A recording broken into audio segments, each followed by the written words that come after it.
To keep you waiting, but thank you, Nahanda, for beautiful music. We look forward to hearing you again later.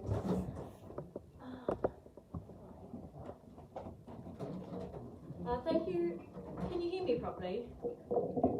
Yeah, great. Thank you, everyone, for coming along this evening. I know it's a bit cold and wet and not, the ideal conditions to be coming out to a meeting like this, so really appreciate you making the effort. This really is an important event for the Birmingham branch. We're launching our election campaign for May 2022. It's also almost 2 years to the day since the founding of the Workers' Party. The founding meeting was held not far from here in West Brom. And I think, we can all be really proud of the enormous strides that the party has taken in such a short time. Under incredibly difficult circumstances. So there's a lot of faces here from the party, so very happy to see you all. For those who don't know, I'm Lauren. I'm the branch secretary for the Birmingham section of the Workers' Party of Britain. Come in, sit down.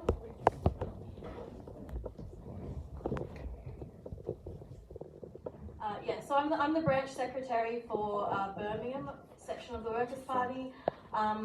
Really excited and energised to see so many new faces here this evening. There's never been a more important time to challenge the Labor Party's domination of Birmingham.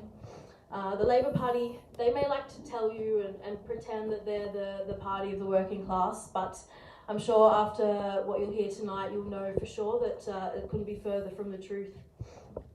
Just to talk about Birmingham for a moment, under Labor in this city, Birmingham has seen a massive reduction in social services and programs. They've reduced the number of council staff by over 50%. This includes binmen, gardeners, contractors, electricians, etc. All the kind of people who sort of keep the city functioning, looking clean and tidy. All the while they're increasing our council tax by the maximum rate. Further still, Labor have sold off thousands of council houses, overseen a homelessness program that was deemed unlawful by the High Court because of the dangerous conditions that they were putting residents in. We have record high waiting lists for housing, and as you'll hear from our speaker Ruben, those who are lucky enough to secure housing are often neglected and left to live in basically slum-like conditions, which is, not acceptable in modern Britain. Labor have also implemented some truly anti-worker policies here in Birmingham, including the Clean Air Zone, which is basically a charge of £8 to drive into the city centre if you're unable to afford an electric vehicle, and at £22,000 a pop who can. It's effectively a tax on the working people of this city, something that we want to abolish. They put in an LTN in Kings Heath, which is apparently supposed to reduce pollution, reduce congestion. It's a low traffic neighbourhood, but we know, I see a few people in the audience from Kings Heath, they know it's anything but the case. We've seen increased congestion, increased pollution, small businesses left to die. And all of this was pushed through under emergency COVID legislation, so they didn't even have to consult the residents. Talk about democracy. Under Labor, Birmingham has one of the highest child poverty rates in the country, between 35 to 40%, if you can believe it. This means over a third of all families in the city have to make choices between feeding their children, turning the heating on, sending them to school, etc. This is one of many reasons why we're campaigning for free bus travel for children under 16. At the moment, some families are having to choose between feeding their children, paying bus fares for them to get to school. Did you know that transport for West Midlands, they have a budget of around £900 million, and the privatised bus services mostly run by National Express, they bring in around £30 million in profit per year. Our campaign for free bus travel for children would cost £7 million, which is really like chump change for these guys. And it will have an immediate effect on the lives of all working families of Birmingham. And London has it, so, why can't we? But what does Labor do? They brought in new bylaws that effectively criminalises kids who skip fares on the bus. If you're caught by a policeman skipping a fare, you can go to court. Rather than, providing free transport for kids to get to school, they want to punish them. This is not acceptable. Now, these examples that I've given, do they sound like the actions of a party that represents the working class? No. I don't think so, no. It's 2021. This council, Birmingham City Council, the biggest council in Europe, is sitting on financial reserves of over £500 million. The people of Birmingham, I think you'll all agree, deserve much, much better than this. You know, this is the second biggest city in one of the richest countries on earth. This city was at the heart of the Industrial Revolution, and it's home to so many amazing inventions and technological advancements over the last 200 years, from the personal computer to, even more importantly, the electric kettle. And what do we have to show for it? We have historic buildings, torn down, left to deteriorate and sold to the highest bidder. We have streets full of rubbish, constant tax increases, growing issues with crime and drugs, and a council that could not care less. I say it's time for change. I hope that you will all agree. But what sort of change do we want for this city? Well, you're here tonight, the Workers' Party. We want free bus travel for children and cheap travel for working age adults. We want to get rid of the clean air zone, get rid of the LTN and all the other road closures that make it more difficult for working people to get around the city, and a focus on better public transport. We want clean and beautiful streets that the people of the city can be proud of. We want an end to the HMO free-for-all, where family homes are sold off, where tenants are pushed in and basically exploited by landlords, often at the cost of the taxpayer. And we want an end to the privatisation of housing and for council to rebuild the 50,000 homes that are needed to house all the people in Birmingham. But lastly, we want a party to be elected that represents the working class. We want an end to the corruption and an end to the dodgy deals that favour big business over normal people like us. So I hope that you will agree, and hopefully we can win your vote for the council elections of Birmingham 2022.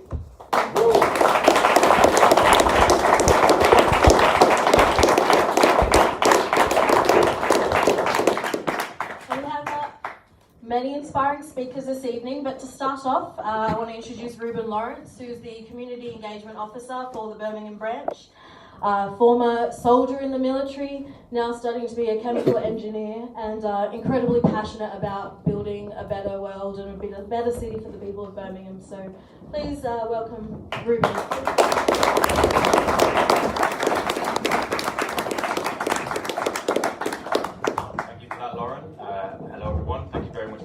Tonight.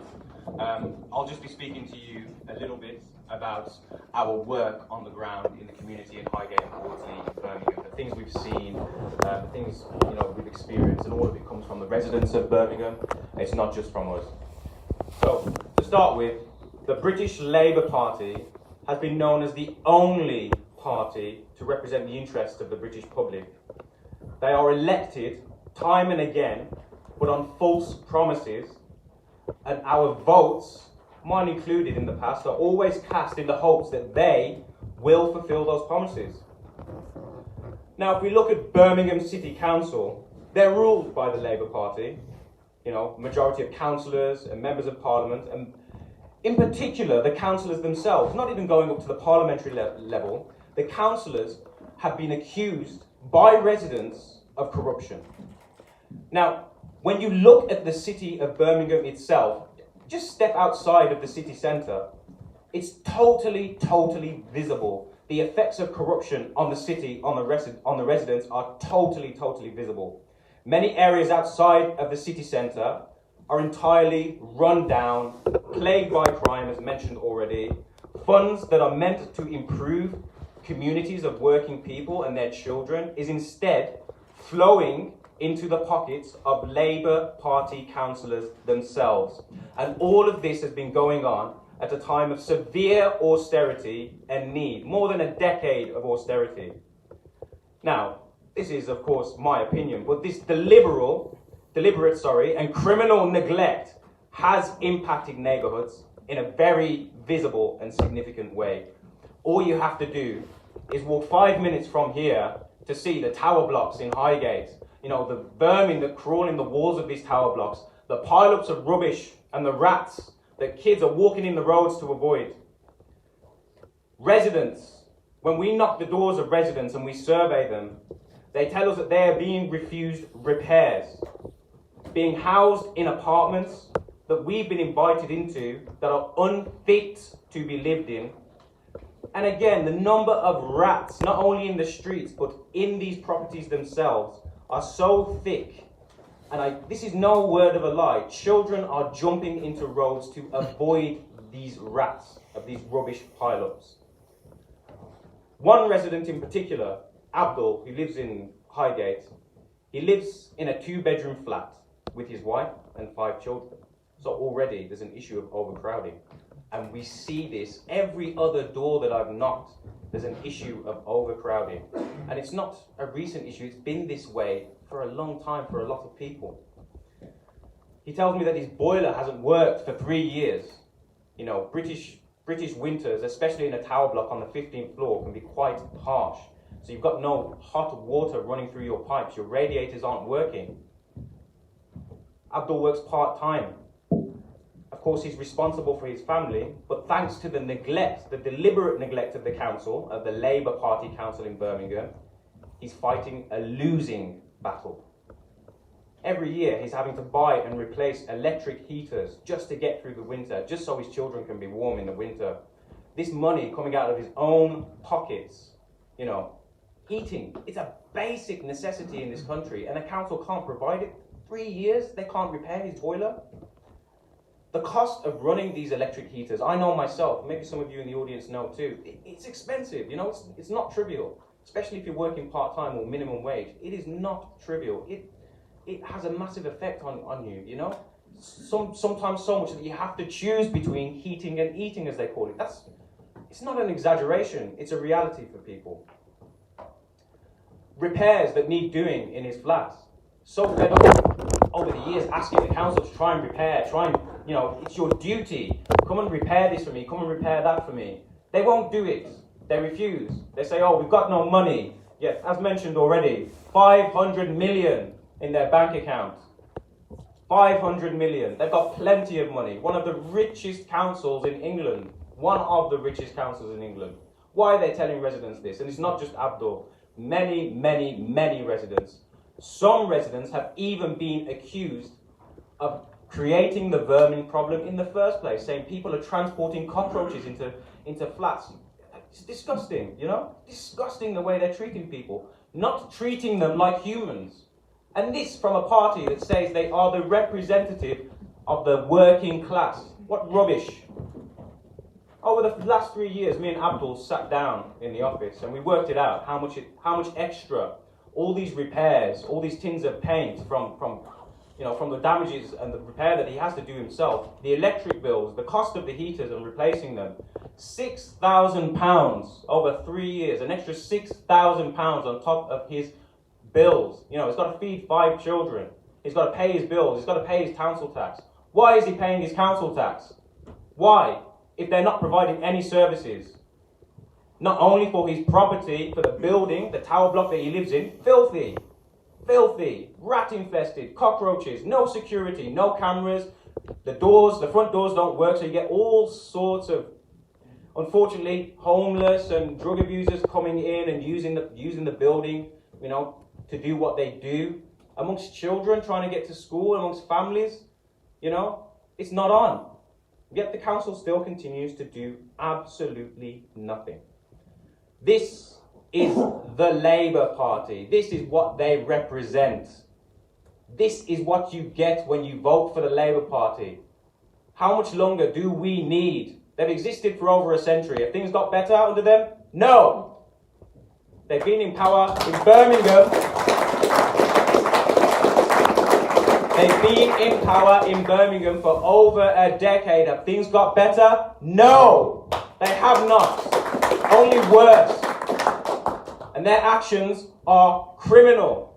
Because when you go out into the communities, when you are invited into homes and you see the state, you see how the children suffer, you see how families suffer, it's criminal. And what do? They blame the Conservative Party.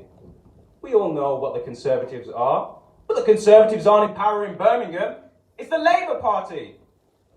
Can you imagine what they would be like if they got their hands on government again? Would they be any better than the Conservative Party? Or just a red shade of the Conservative Party?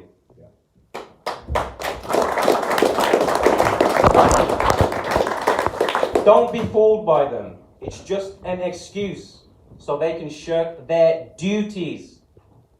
It's just an excuse.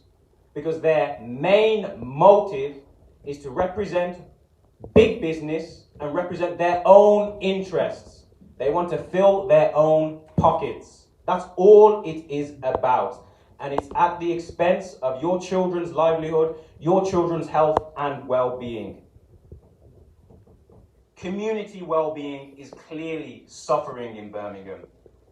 Residents consistently exposed to all the things I've mentioned, and it's getting worse. Community services and support continually cut. Deteriorating health of the residents, cold and damp conditions, again, housing unfit to live in. Birmingham is a very, very beautiful and diverse community of people, all colours, all religions. We all face these issues together. The common thing is that the Labour Party aren't doing what they are supposed to do. They are not supporting us. Dereliction of duty, totally. All of us are left to face these conditions totally alone. But on the other hand, things are changing. The work being carried out by the Workers' Party activists, many of them Birmingham residents themselves, alongside the community residents, which is as it should be. We are holding regular community surgeries. We're using our headquarter office for that. We conduct interviews to give people a voice. Every single weekend without fail, we carry out resident surveys on the doorstep, thoroughly documenting all the conditions affecting communities. We are aiding everybody, as many people as possible, in their daily struggle. And through this struggle, together with residents, with Abdul, with anyone who wants to take advantage of what we can offer, we are learning that ultimately systemic change is needed. A new politics involving the community at every single step of the way. No gap between the Workers' Party and the politics and the residents and the community. There's no gap between what the residents face every day and what the Workers' Party does. If you want to know what this new system, the new politics, what we can offer the Workers' Party, if you want to know what that looks like, involve yourself in the work we carry out in Birmingham. Look at what we do in Birmingham. We want a system that involves totally and improves the lives of all working people and those not yet employed, because we believe every single person has the right to a decent job, a decent living, a clean and healthy environment for themselves and their children. Not just Edgbaston, where people have got the money, they live in beautiful, beautiful areas. Somehow their streets are always cleaned by the council. You pay your council tax. You're entitled to that. You are human. I think the council haven't got that. I think they don't think you're human. But you are. You're entitled to exactly the same. Clean environment, services for your children, creches so that single mothers can go to work and have somewhere safe for their kids to be and spend their time. That is what we want to offer people in Birmingham and nationwide. This is our vision for a new Britain. But the first step in us getting there, especially in Birmingham, is to get rid of the corrupt Labour Party. We need to get rid of them once and for all. Thank you.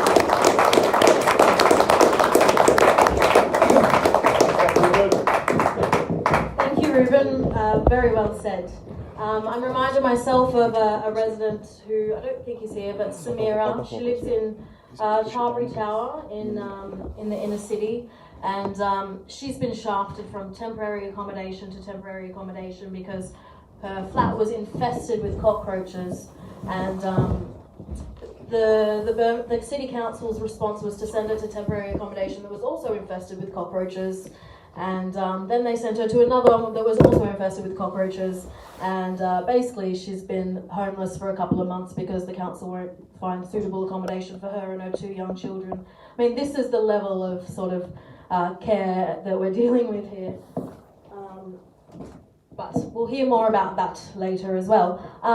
Next, I want to introduce Chris Williamson, who I'm sure most of you will know. He's an ex-Labour MP for Derby and former City Council leader.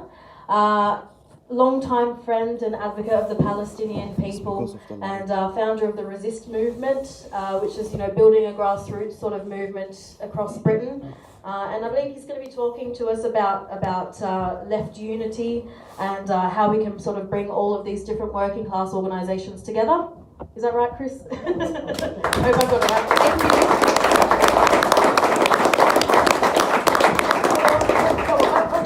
I will touch on that. Can you hear me okay? A little bit. It's great to be here. I'm absolutely delighted to be sharing a platform with George this evening. However, I have received a bit of stick on social media. You may have seen it today. And I was reminded of what Tony Benn said when he was standing for the deputy leadership of the party in 1981. He said, "I don't care what they call me. They can call me a Marxist, they can call me a Jesuit, they can call me a flat earther, a Trotskyite, a vegetarian. I don't care what they call me. The reason they call us names is they dare not face our argument." And I think that's absolutely true, because the Workers' Party are actually putting an alternative narrative out there and showing up, frankly, the failings of the Labour Party here in Birmingham, but not just here in Birmingham, really right across the country. And it is a great privilege to be sharing a platform with George. And George does get a lot of unfair stick. I hope he doesn't mind me saying that. But let's just, before we get into the discussion about the local government campaign, talk a little about George's record. I mean, George has a record which is unparalleled. I mean, he was an ANC activist, an undercover ANC, African National Congress activist at the height of apartheid in South Africa. That's incredible. I think people know about George's unflinching solidarity with the Palestinian people and calling out the abuses of the Israeli state against the Palestinian people. He's also a great advocate, of course, of the Latin American struggles, a real expert on that, speaking out in support of the Cuban people, in support of the Venezuelan people, in support of the Bolivian people, the Chilean people, right across the continent of Africa. And again, it's been a privilege of mine to share a platform with George at the Latin American conference in London on several different occasions. That's a tremendous record. And of course, George has also done a lot, I think, to debunk the anti-China propaganda. Now, there are things wrong with China, of course, but they've made incredible advances. Virtually eliminated poverty in the country, certainly eliminated extreme poverty, had a fantastic record in addressing, the climate crisis. Again, China gets a lot of stick, and some of it's legitimate. I mean, they are commissioning new coal-fired power stations, that's true, but they've done a tremendous amount of work in terms of developing renewable energy. They've replanted much of the Chinese mainland. I think something like 23% now of China is now forest.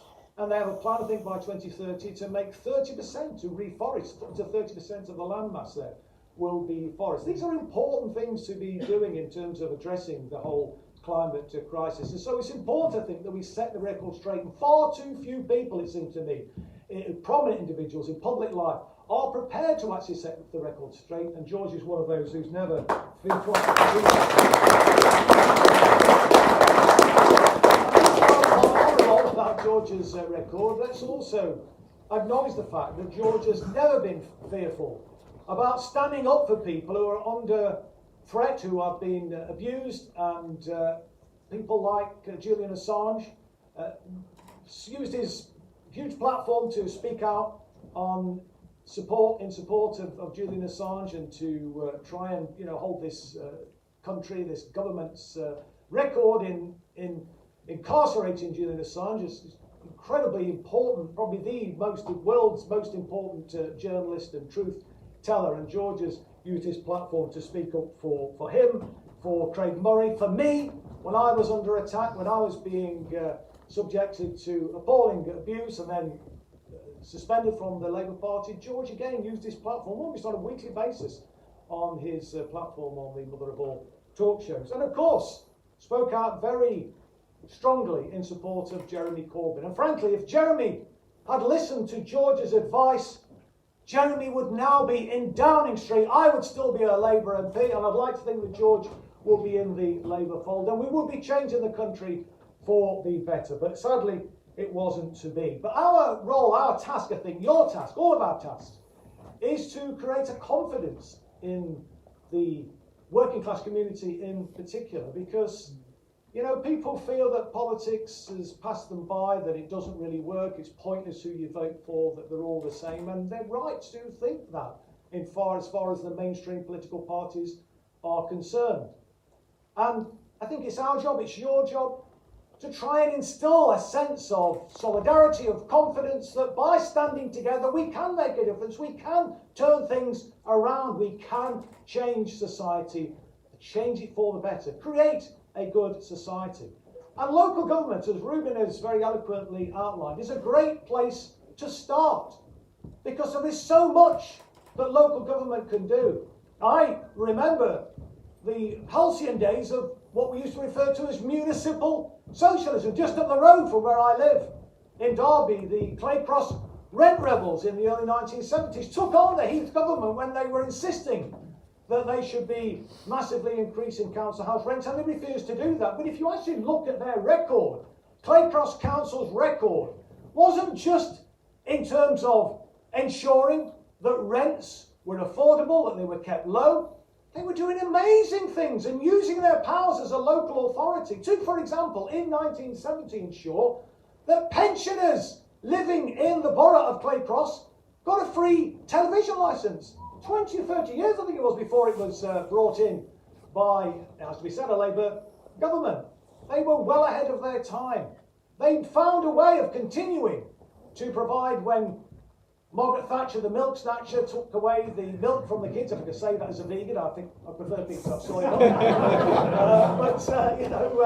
But they found a way. They found a way, using innovative solutions, to find a way around those strictures that were being imposed upon them. And I recommend, if you get a chance, if you just, when you go home this evening or over the weekend, to just Google Claycross Council, Austin Mitchell, if you just put something like that in, because he did a wonderful documentary when he was, they were really highlighting the battle against the Ted Heath government at the time. And then they went into some of the detail about some of these other wonderful, innovative ideas that they were bringing to the fore at a local government level. And of course, those sorts of things are replicated really across the country. I'm sure everybody will remember the Greater London Council and some of the wonderful things that they did. Ted Knight, I had a privilege to meet him a few years before he died, who led Lambeth Council. Incredible work that they were doing. In my own local authority, Derbyshire County Council, before I was a councillor, I was very active in the local county Labour Party, led by a chap called David de Bookbinder. And again, they were doing some innovative, amazing things, using the powers available to them at a local level to actually make a difference for people on the ground. Because what's the point of having a platform if you're not going to use it? You might as well not be in power. Well, they're not really in power. They're in office, but not in power.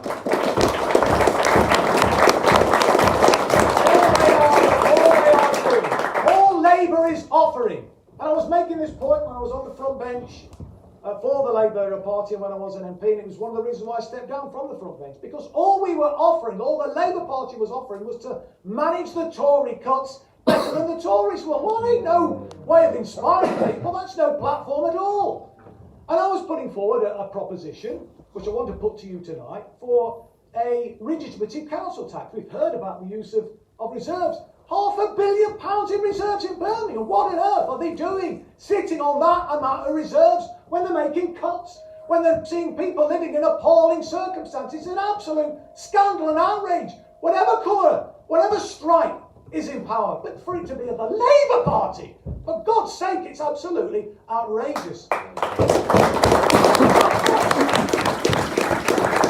course they should be using their reserves. And I talked about David Bookbinder. David Bookbinder and the Labour group on Derbyshire County Council ran the authority for 7 or 8 years with no reserves. They used their reserves to try and protect the people that elected them to do precisely that.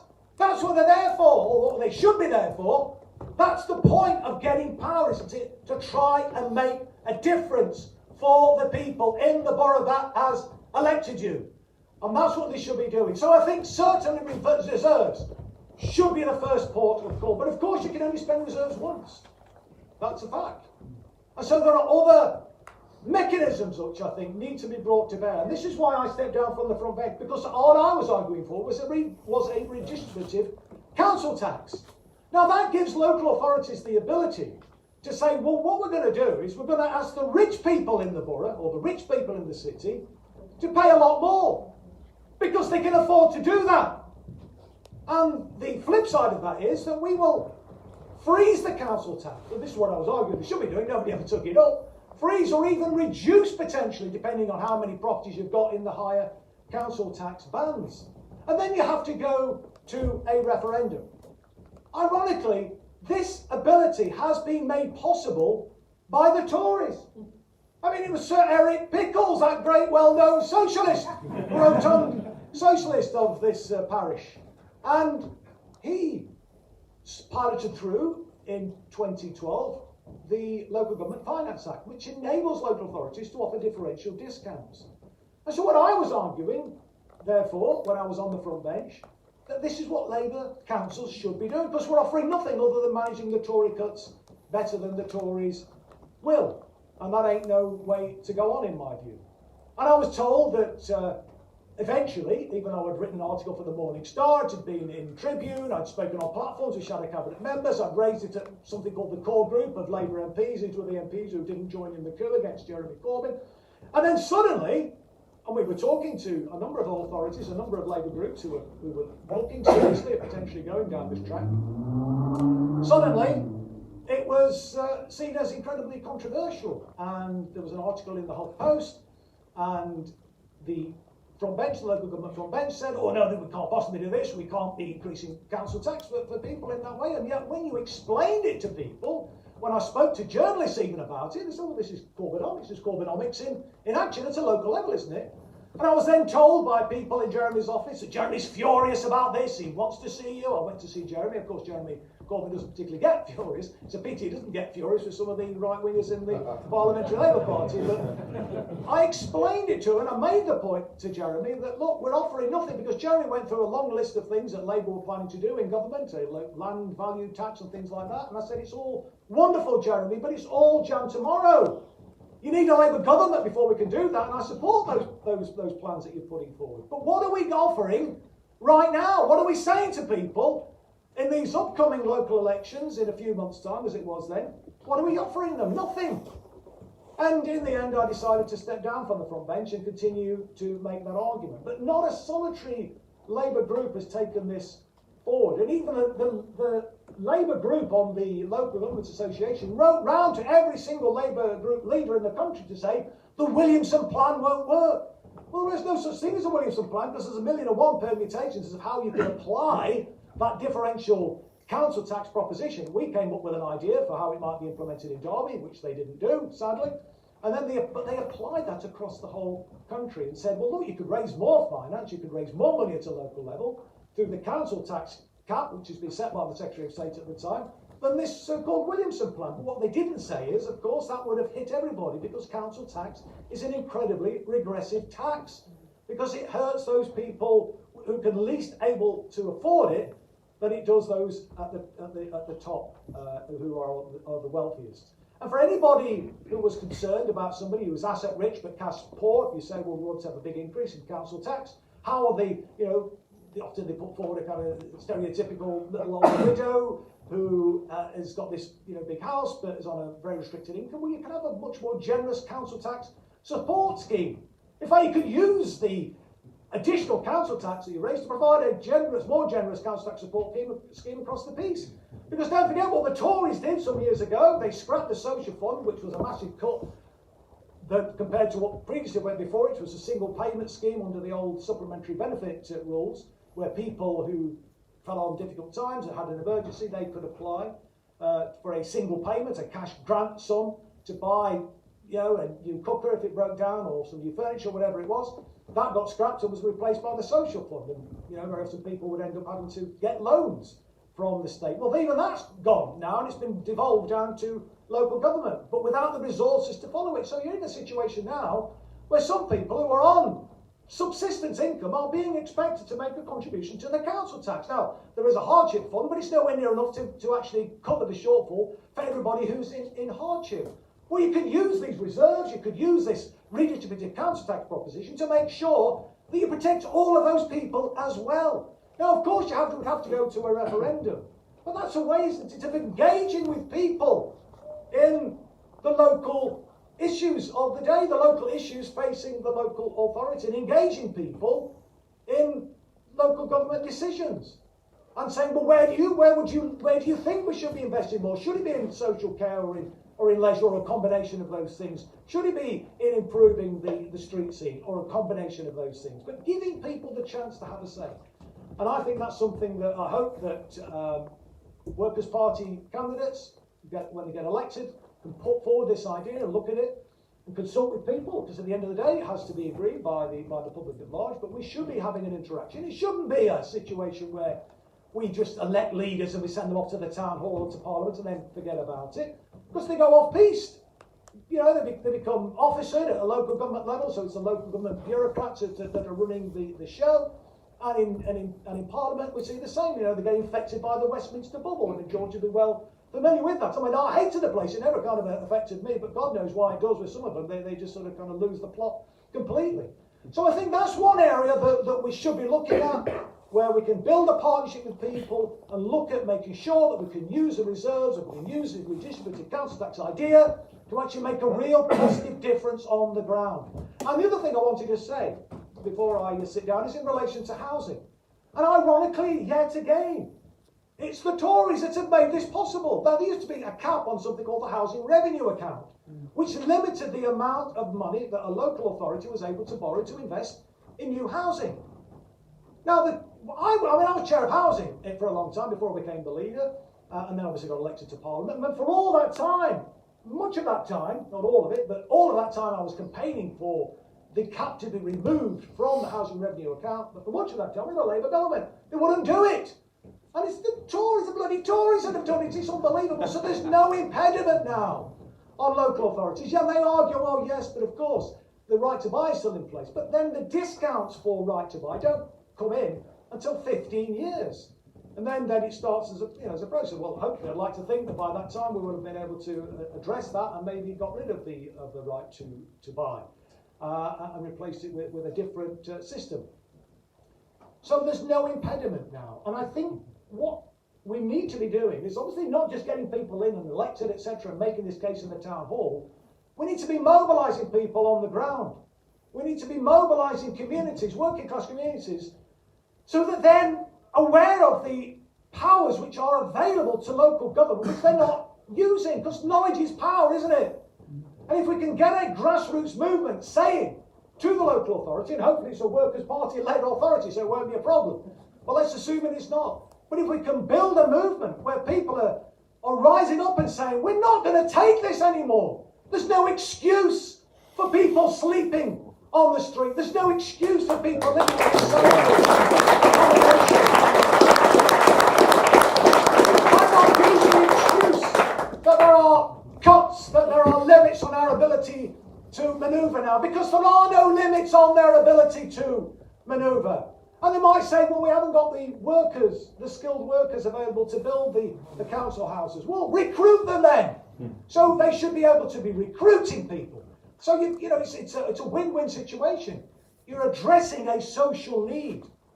You're actually generating decent jobs for people as well, and training opportunities for young people. I mean, I was used to be hard to believe these soft hands used to lay bricks, but I trained as a bricklayer, And it's a decent, steady job. I mean, there are many other occupations, of course, in the building industry. So you're giving people secure, reasonably well-paid employment too. And you're providing a much lower cost alternative to the crappy private rented accommodation. Many people are trapped in private rented accommodation, paying ridiculously high rents because the private rented sector was deregulated by the Tory government in 1989, and George was an MP at the time, I believe, and I'm sure will remember the debate, and there was a lot of opposition to it from Labour MPs on the benches.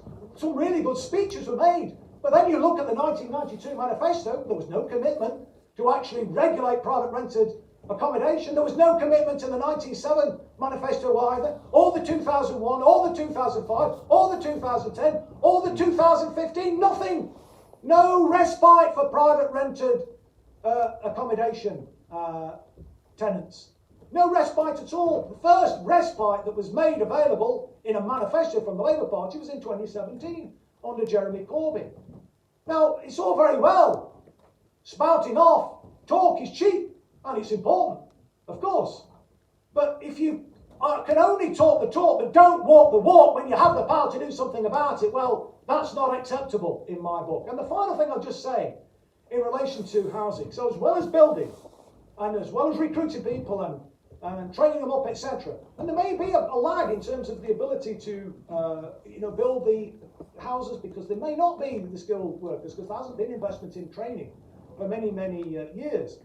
But because that cap has now been lifted from the housing revenue account, the local authority can just go out and buy properties on the open market. They can buy properties in a way in which they used to do in the 1970s under the municipalisation programme. Again, George was in local government, I don't know if he remembers, but that's what used to happen. When I used to work for the local authority, believe it or not, as a maintenance bricklayer. I remember going to, maintain the city council estate. You'd often go and there'd be pepper potted houses here, there and everywhere, and because the council had been acquiring them. So there's no excuse for the housing crisis. Local government has it within its power right now to do something about it. And we need to be making that argument, it seems to me. We've been making that argument in the town hall. We need to be making that argument on the hustings and on the doorstep. But most of all, we need to be giving the wider general public the information, particularly in those working class communities, so that they can rise up and demand change. Because change won't come unless we mobilise and inspire a movement. Because nothing's ever been given from above, has it? It's always been fought for. We've always had to demand it and, use brute force, frankly, to get the sort of changes that have actually improved the quality of life of people. Many of those changes, of course, many of those reforms that were brought in have been scrapped over the intervening 40 years or so since Thatcher came in 1979, although the impetus for that was started when Geddes Healy went to the International Monetary Fund in 1976. That Labour government was the first monetarist, the first neoliberal government in reality. So I think what we are about is creating a dream. And making sure that we can fulfil that dream. People have dreams, don't they? People have dreams for their kids, a better life, a decent job, security, And it was Martin Luther King who once said that they can kill the dreamer, but they can't kill the dream. And whilst they might have killed the dreamer in the sense of they've destroyed the Corbyn project, and that was a dream for a lot of people, we're still here, aren't we? The Workers' Party has now been created. There are other movements which are emerging. And I think we need to find a way of pulling people together outside the Labour Party, maybe some who are still in the Labour Party, to realise that unless we stand together in solidarity, unless we build a mass movement, we are not going to make the changes which are desperately required in this country. Because look, the establishment are incredibly powerful. They've got loads of brass. That's why they're powerful. And I used to always say this to people on the doorstep. If ever they would say, it's these migrants' fault. And I say, lift your eyes above the horizon, mate. It's not the migrants. You've got more in common. I remember saying this to a BNP supporter, believe it or not. You've got more in common with asylum seekers and the people at the top of the society. The big corporations, the establishment, the very self-same corporations that are behind the wars and the exploitation, which is forcing people to seek refuge in this country. Let's link arms in solidarity, stand together in solidarity and demand change. And when we do that, comrades, we are incredibly powerful, because together anything is possible.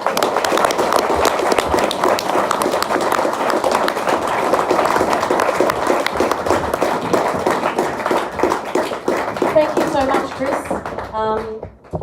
The main thing that I think stuck out for me from your speech is there is no impediment. There is nothing stopping the Labour Council here from implementing any of these policies, anything to improve the lives of working people. They just don't have the political will to do so, because they don't care, frankly. So next I wanted to invite Nasri to the stage. She's a Palestinian activist joining us all the way from Ramallah. He's going to talk briefly about life in Palestine, life under imperialism, and he's going to share some stories with us. Thank you.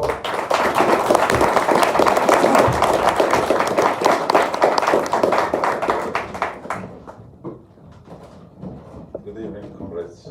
Good evening, everyone. I'm really honored to be here on the same platform with two legends, Chris Williamson and George Galloway, both who have fought for the Palestinian cause, not just for the love of the Palestinians, but obviously from the speeches we heard earlier, the love for justice, justice for the Palestinians, justice for the working class of Britain. I think this is where it all came from. They're motivated to fight for a moral fight for the justice of the deprived and for the people, or the oppressed people in the world, whether this is in the UK, in Europe, South America, or in West.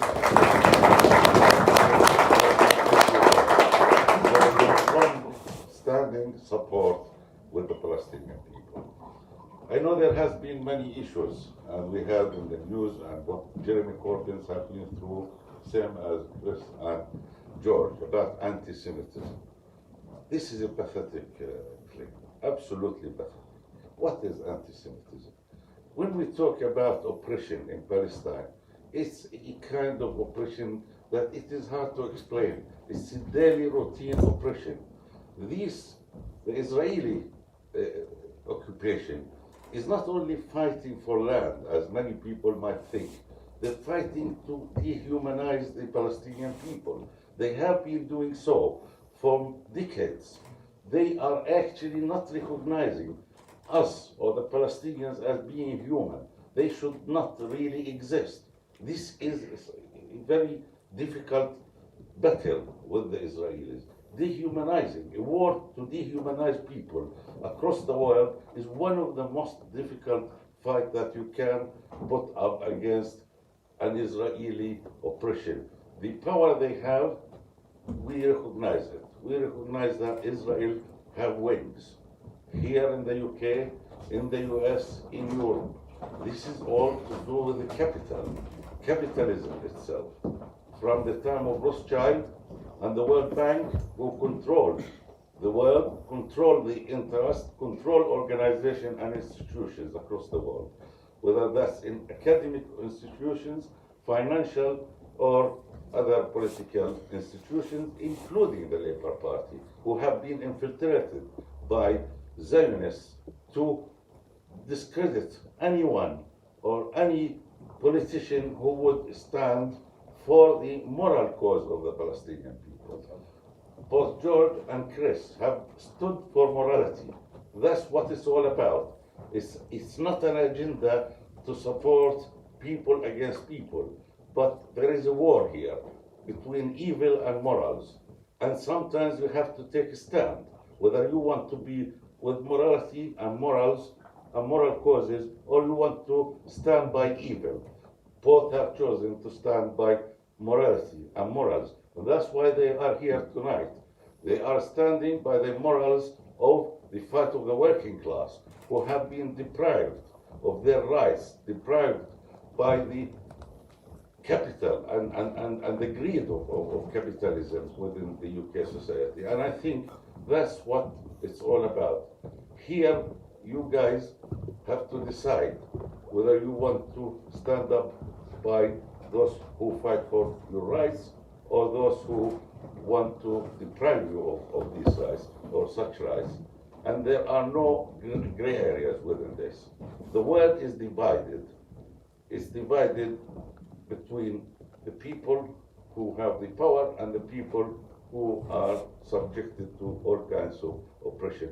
And I think we relate so much to the working class here in Britain, who have long suffered injustices, and since the miners, possibly in the 80s strikes, when they discredited all the unions and fought against the unions in the UK, to our present time, where we find that the Labour Party shift from a party fighting for the working class to a party trying to imitate the Conservative Party in many ways.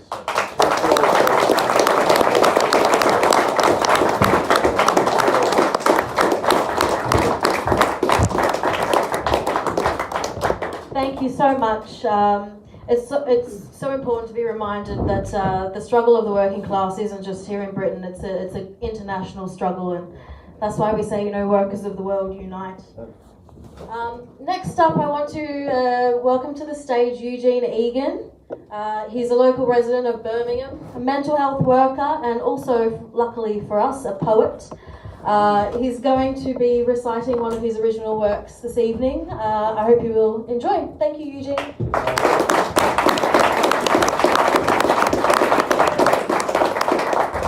I'm a poet, but I just penned a few words a few years ago. It was in response to the Gilets Jaunes protest in France. And I mentioned in the poem Manu, and just to clear up any misunderstanding, Manu is the nickname for President Macron. And the poem is called We Are Many, You Are Few. Pompous and arrogant like a squire, whilst your taxes fuels the fire, feathering your filthy nest, it's time to get out the best.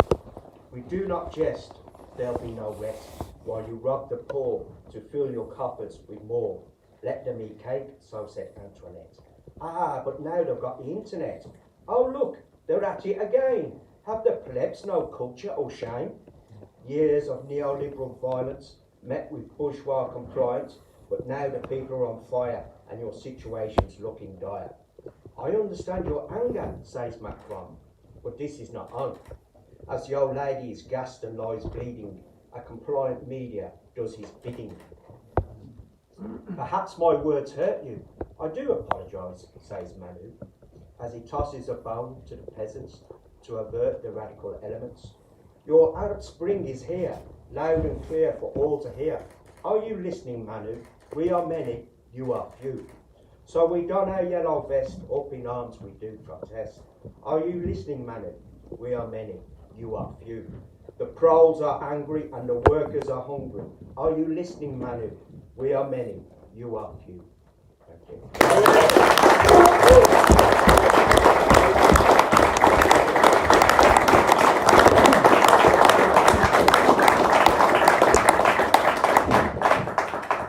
Thank you, Eugene. Beautiful poem, and always good to have proper working class culture highlighted and centred at meetings like this. Now for another sort of cultural intermission. Welcome back Nahanda to the stage.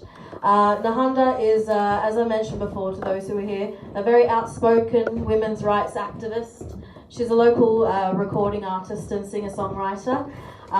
We first got in contact with Nahanda after I think she met Ruben on the train, and she asked him straight away, do you know what a woman is?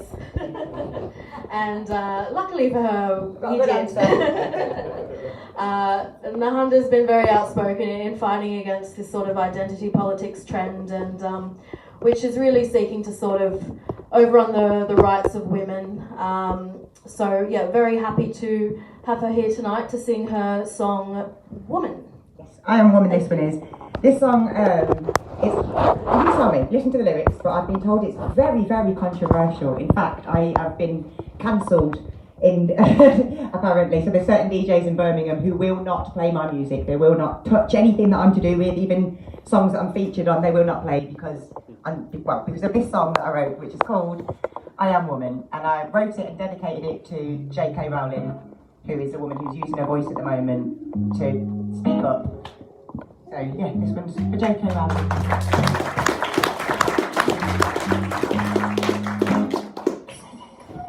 I feel like words aren't enough, but your silence is deafening, so I call your bluff. Your quietude is deadly, my words are a bomb. Your stillness is the detonator. My words are wrong, but I still speak them. You can tell me later, 'cause I don't, quite frankly, give a damn. I'm woman, so take me as I am. And I'm handy with a pen, I'm handy with a pen. And I speak my words with truth, so you could try to follow me. I'll tell you it's no use, 'cause I can show you the way, but still you can't walk in my shoes and see my heart is pure, and so I've got nothing to lose. And I don't, quite frankly, give a damn. A woman, so take me as I am. Take me as I am. Shoo-doo-doo-dee-da-dee-da-da. La da da dee da da da. Yeah, I feel like words aren't enough, but your silence is deafening, so I call your bluff. Your quietude is deadly, my words are a bomb. Your stillness is the detonator. My words are wrong, but I still speak them. You can tell me later, 'cause I don't, quite frankly, give a damn. I'm woman, so take me as I am. Take me as I am. Shoo-doo-doo-dee-da-dee-da-da. La-da-da-dee-da-da-da. Yeah, I feel like words aren't enough, but your silence is deafening, so I call your bluff. Your quietude is deadly, my words are a bomb. Your stillness is the detonator. My words are wrong, but I still speak them. You can tell me later, 'cause I don't, quite frankly, give a damn. A woman, so take me as I am. Take me as I am. Yeah.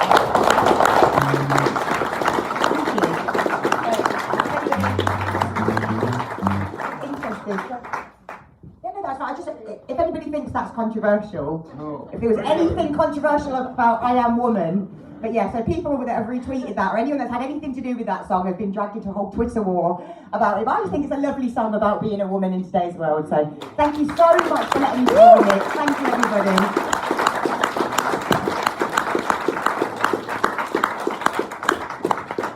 Thank you, Nahanda. I hope that no one here will think that there's anything controversial in that song. If not, they can speak to us after. Our final speaker of the evening really needs no introduction from me, but I just want to welcome George Galloway to the microphone, our esteemed leader of the Workers' Party. Thank you so much for being here, George.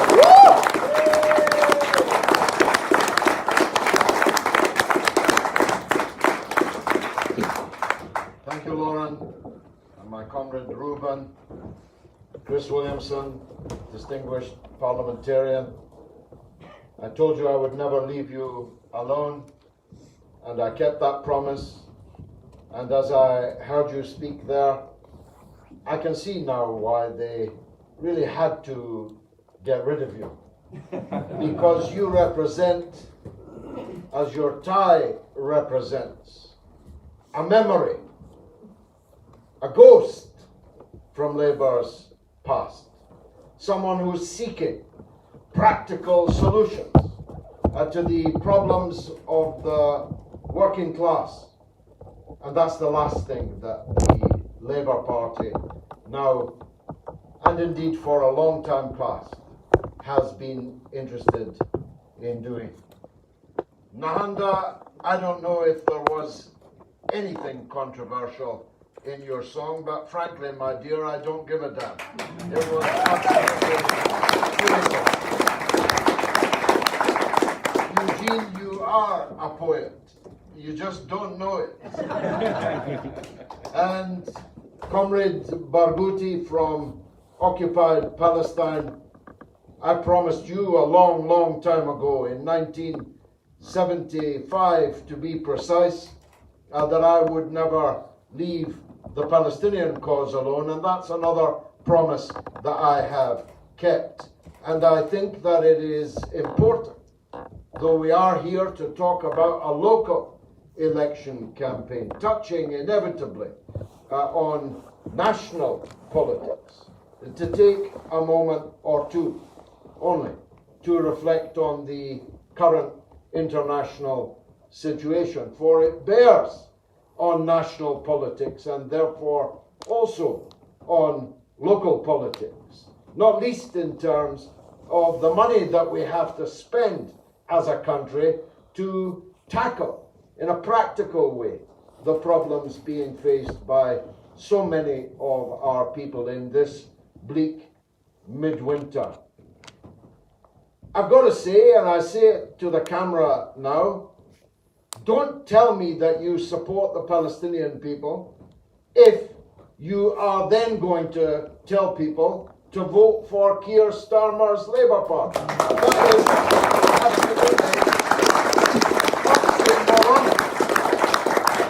Keir Starmer's Labour Party is the most savagely pro-Israel centre-left political party in the entire world. They embarrass even their counterparts in Israel.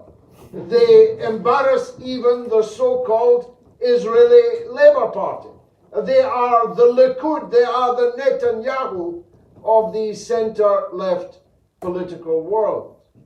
Israeli journalists, in particular Gideon Levy, a frequent guest of mine on my show, from the Haaretz newspaper, would be expelled from Keir Starmer's Labour Party every day of the week for the things that he writes in the Israeli press. Tony Benn would be expelled every day of the week. That's why Chris Williamson is ex-Labour MP, and that's why tens of thousands of people have either left Keir Starmer's Labour Party or actually been suspended from it or expelled from it.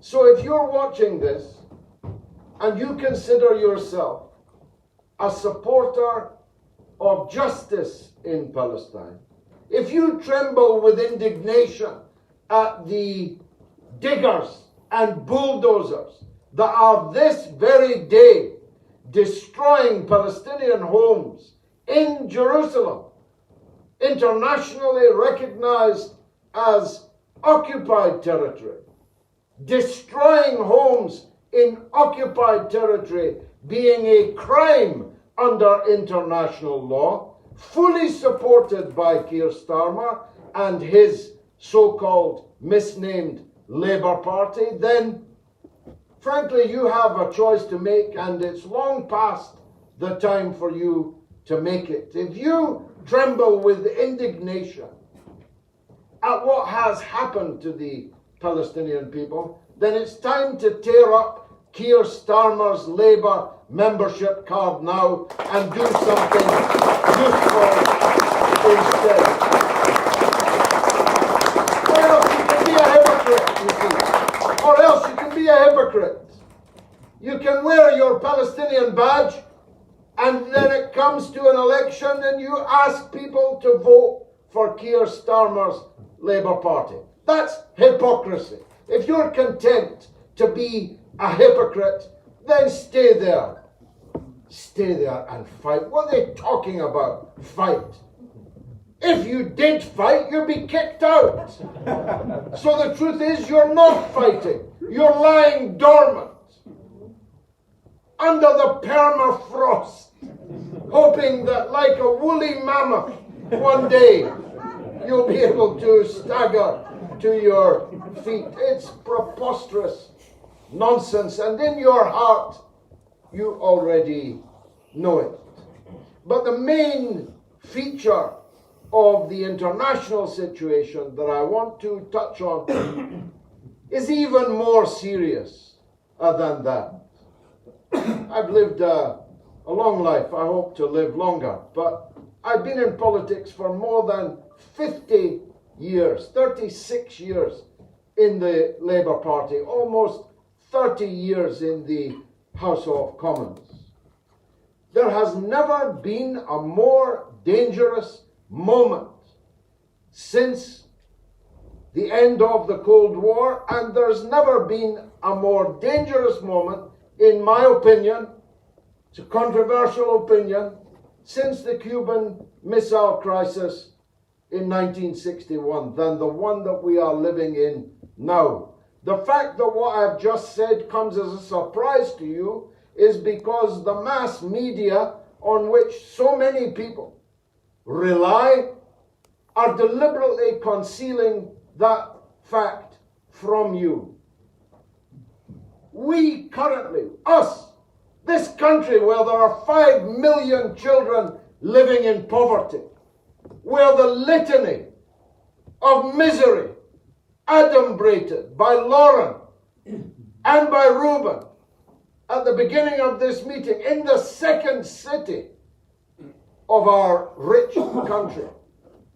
We are currently sailing aircraft carriers, battleships, destroyers, fielding nuclear-capable aircraft and sending soldiers to the border of not one, but 2 nuclear-armed superpowers, challenging them to a fight. Are these people insane? Both China and Russia, never mind the 2 of them together, could turn this entire country into ash, into toast, in an hour of an afternoon. And we're parking our tanks, our airplanes, our warships on their frontier and calling them a threat to peace. I mean, there's something maniacal about this. You send your army to their border and then accuse them of being a threat to peace. Anybody who believes that is an idiot. Unfortunately, we have idiots in our midst. Most of them in the House of Commons, for a start. Most of them broadcasting on the television, for a start. Most of them writing in our newspapers, for a start. So we have them also amongst our public. I'm sorry to say that. I see it on social media. I hear it in the street. Oh, China, what are we going to do about China? What are you going to do about China? Find a house for that guy lying by the side of the road first before you start lecturing China. Find a job for the millions that are unemployed or underemployed. Find a decent school. Cut the waiting lists in your NHS. Find beds for people that are lying on trolleys or can't even get into the A&E this evening before you start thinking about China.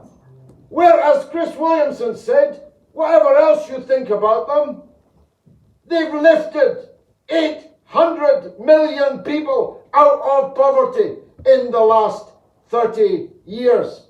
How many have we lifted out of poverty in the last 30 years?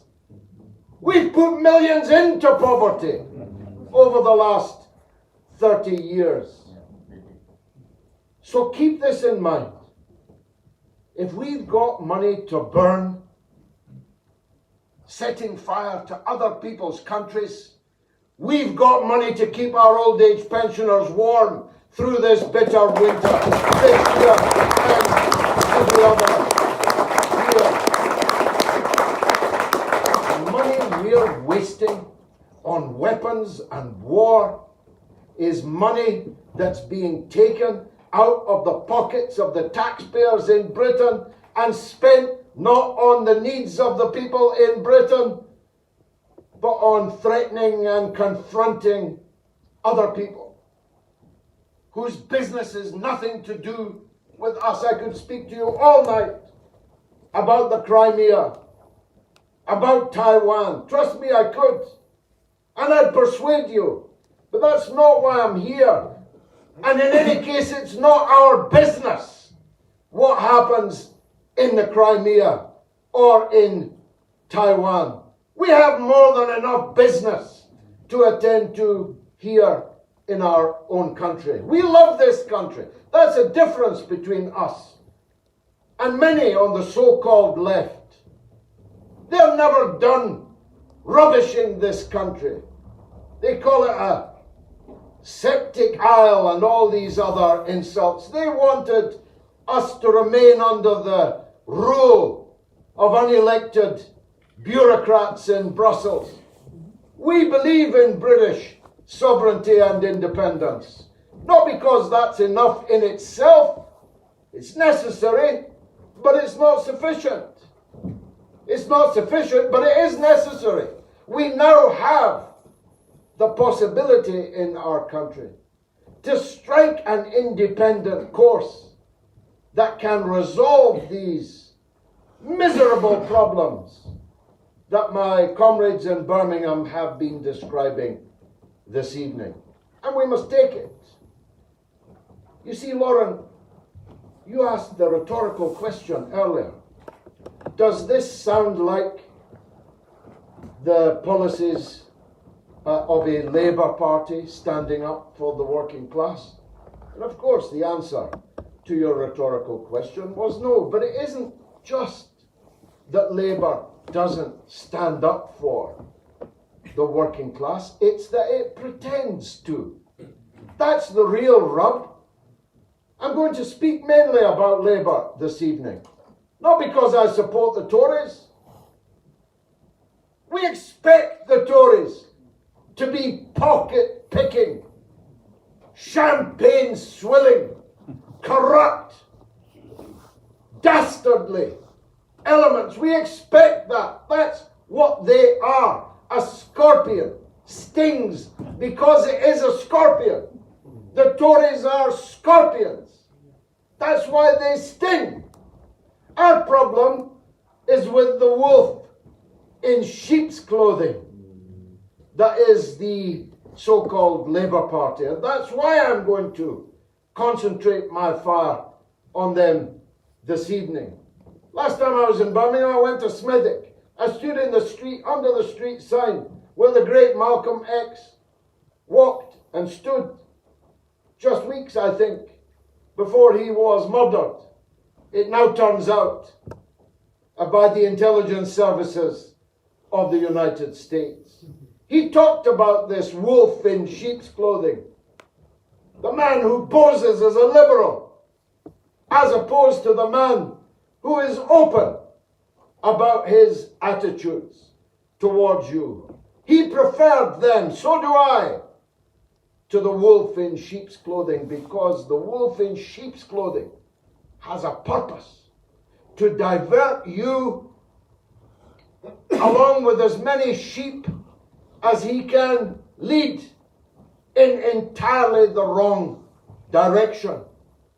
We say that a Labour Council that cannot give its children a free ride on the bus and would rather send them to court in order to get to school, a Labour Council that is sitting on £500 million in reserves when its tenants are living in the conditions that Reuben explained so powerfully, is not a Labour Council at all. It's only pretending to be a Labour Council. And it must be beaten. It must be driven out of power. Now, we are not pretending that after just 2 years we can take control of the Birmingham City Council?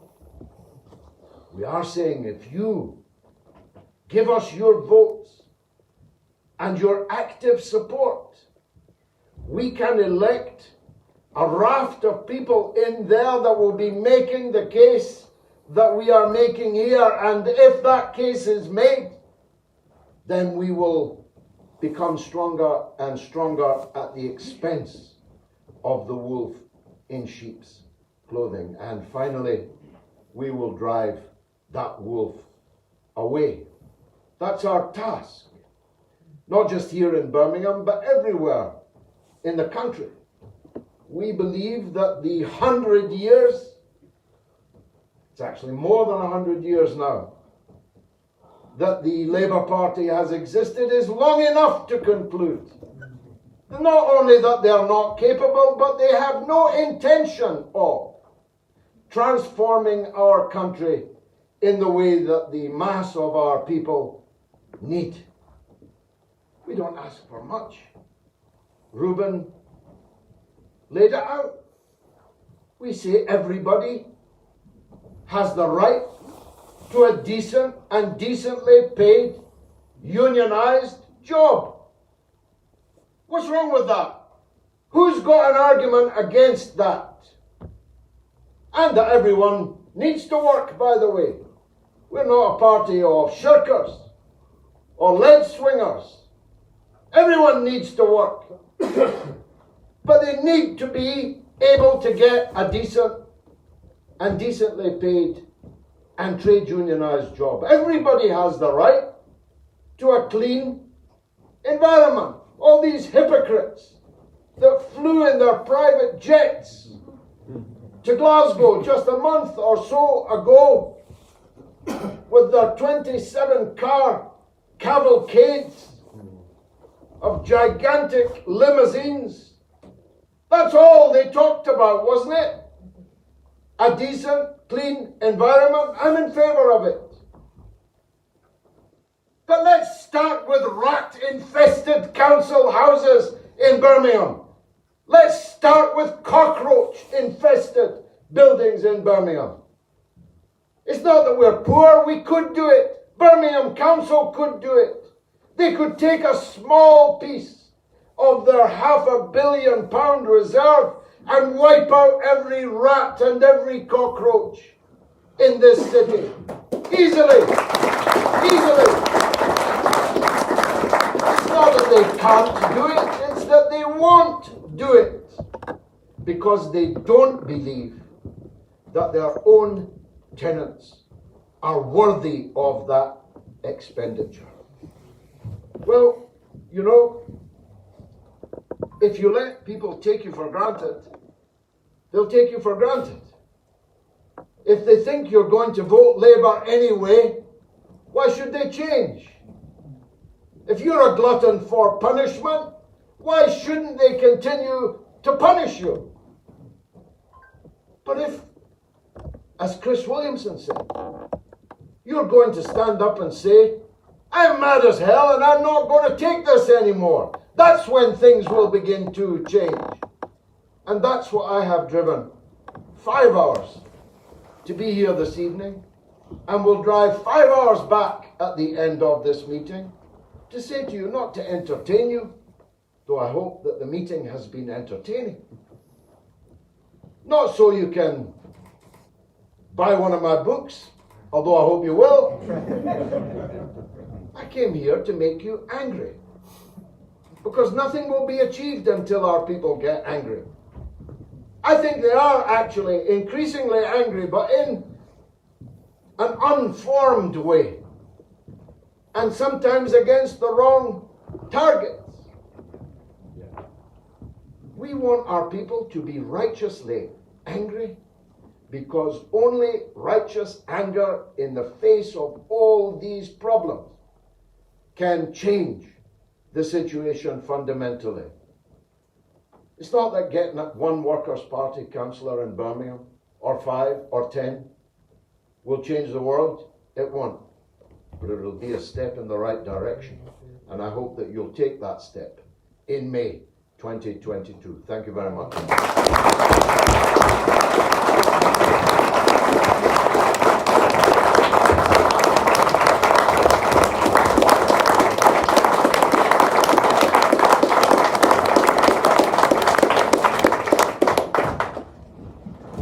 Thank you very much, George, and I don't really like following you, so I'm going to be as quick as possible. The final item on tonight's agenda is to meet the candidates for the Workers' Party for Birmingham in May 2022. George, do you mind standing down Sure. front so we can all have a nice photo with you? And I hope as well, George, that we can get you back sometime before the May election to Sure. I'll be give here. us some of I'll be your here campaigning plenty, yeah. experience. Yeah. So, if you wouldn't mind coming to the front and having a photo taken, Paul Scrivens, who will be standing for Balsall Heath West. Come on, Paul.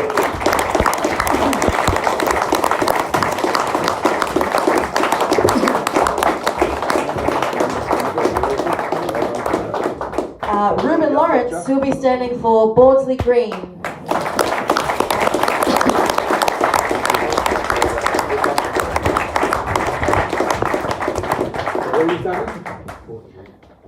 Edward Renyard, who will be standing in Highgate and Bordsley.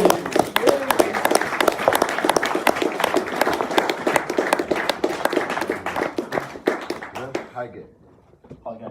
Highgate and Bordsley, which is Highgate is where we're currently standing right now, is it? Yeah.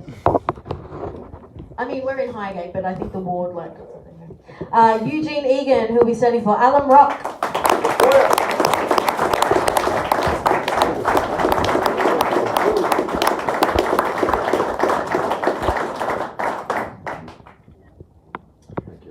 Tom O'Neill, who will be standing for Sparkbrook and Balsall Heath East. Thank you, Tom.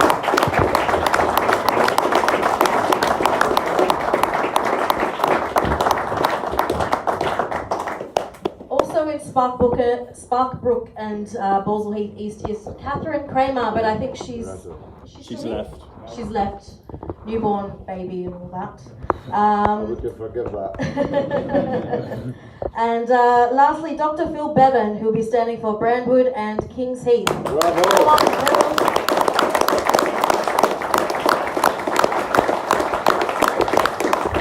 There's a doctor in the house.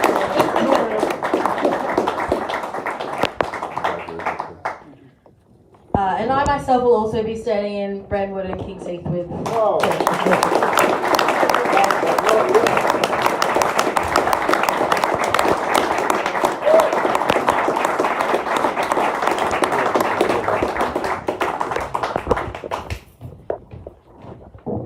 Now, before you all run off, just across the street at our headquarters, we will be having beer and other sort of drinks after this.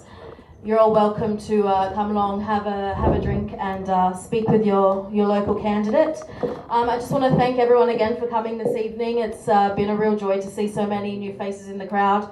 Thanks again for George for coming all the way down, such a long way, and for Chris for coming down from Derby as well. You will see a couple of buckets going around the room. We are asking for a collection if anyone carries cash these days. To support our campaign for council.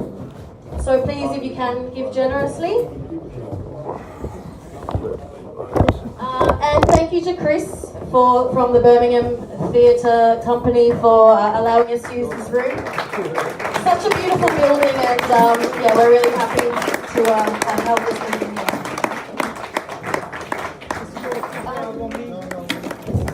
And that's it. So thank you all for coming, and we'll see you on the campaign trail.